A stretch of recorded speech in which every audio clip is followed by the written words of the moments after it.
बड़ा दिलचस्प आंकड़ा, बड़े दिलचस्प तथ्य हैं। देखिए, पश्चिमी उत्तर प्रदेश में 2017 के अगर नतीजों की बात करें तो कुल सीटें 136 हैं। दरअसल 26 जिले पश्चिमी उत्तर प्रदेश के और 136 सीटें वहां पर। भारतीय जनता पार्टी को 109 सीटें मिली, समाजवादी पार्टी को 21, बसपा को 3, कांग्रेस को 2 और राष्ट्रीय लोकदल को 1 सीट मिली छपरौली की, जो कि जीते विधायक आरएलडी पर फिर भाजपा में चले गए। 2017 के चुनाव में रालोद के प्रदर्शन की अब हर खास बात आपको बता देते हैं। 2017 में रालोद के प्रदर्शन की अगर बात करें तो किसी से गठबंधन नहीं किया।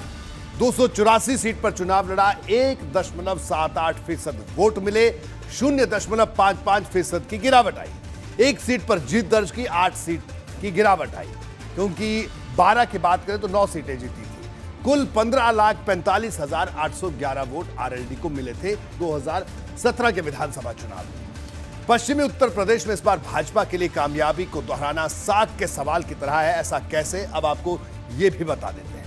पश्चिमी यूपी में भाजपा क्यों मजबूत? 2017 के नतीजे, 21 जिलों के 136 सीट में से 109 पर जीत, मुजफ्फरनगर की सभी 6 सीटों पर जीत दर्ज की, 26 में से 10 जिलों में clean sweep Bharatiya Janata party ने किया। आगरा, अलीगढ़, बरेली, बुलंदशहर में क्लीन स्वीप किया।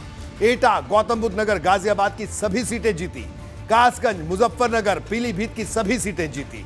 यह भारतीय जनता पार्टी का प्रदर्शन 2017 का था।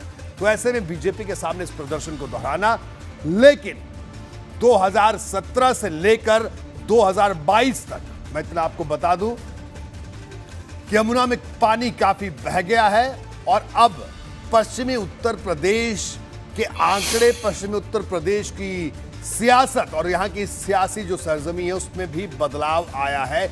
यही वजह है कि जयंत चौधरी के हाथ में अब आरएलडी का नेतृत्व है, युवा जयंत चौधरी के हाथ में। लेकिन किसान आंदोलन की पृष्ठभूमि में जब उनको नेतृत्व मिला तो उसके बाद से काफी हालात बदले हुए हैं। अभिज्ञान हमारे साथ जुड़े हुए हैं। अभिज्ञान, क्या कहना आपका, इस बार पश्चिमी उत्तर प्रदेश में अखिलेश और जयंत का एक साथ आना, इससे वेस्टर्न यूपी की अब सियासी तस्वीर साफ हो रही है कि भारतीय जनता पार्टी, आरएलडी और सपा और बसपा, यानी त्रिकोणीय मुकाबला ज्यादातर सीटों पर देखने को मिल सकता है। किस तरह से आप देखते हैं इस गठबंधन को जो अब किसी भी वक्त अनाउंस हो सकता है? जी सही बात है, और ये इंपॉर्टेंट है रोहित, जो पॉइंट आप रख रहे हैं। इसलिए इंपॉर्टेंट है क्योंकि मैंने पहले भी कहा कि 14 हो, 17 हो, 19 हो, पश्चिमी उत्तर प्रदेश में बहुत जबरदस्त भारतीय जनता पार्टी का प्रभाव रहा है। लेकिन मैं वापस जाऊंगा सी वोटर पर, जो एबीपी न्यूज़ का सर्वे है। अगर उसमें आप तब्दीली की तस्वीर को देखें तो बिल्कुल साफ नजर आता है कि बीजेपी उसके इंडिकेटर्स के हिसाब से, मैं सी वोटर को कोट कर रहा हूं यहां पर, बीजेपी वो पकड़ अब नहीं रखती जिसके कई कारण हैं। उसमें से एक प्रमुख कारण है किसान आंदोलन।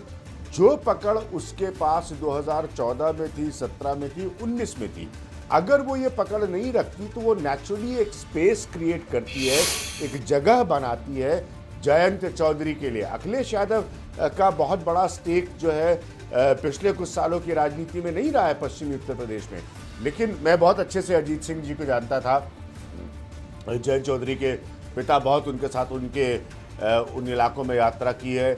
पिछली बार वो उनके साथ क्या राजनीतिक स्थिति बनी वो भी आपको पता है। तो यानी कि अगर इक्वेशंस चेंज हुई हैं, जो कि वो इंडिकेशन दे रही है सी वोटर के सर्वे के जरिए, तो इसका लाभ मिल सकता है इस अलायंस को। इसीलिए मेरे हिसाब से, चूंकि अखिलेश यादव का बड़ा स्टेक नहीं रहा है पश्चिमी उत्तर प्रदेश में, आप लगातार सरल तरीकों से आंकड़ों को रखते हैं, तो इसलिए उनका साथ लेना जयंत चौधरी को हो सकता है उनके लिए लाभकारी साबित हो। क्योंकि अखिलेश यादव का खुद का इतिहास अलायंसेस के साथ अच्छा नहीं है। जब भी उन्होंने अलायंसेस की उनको लाभ नहीं हुआ है।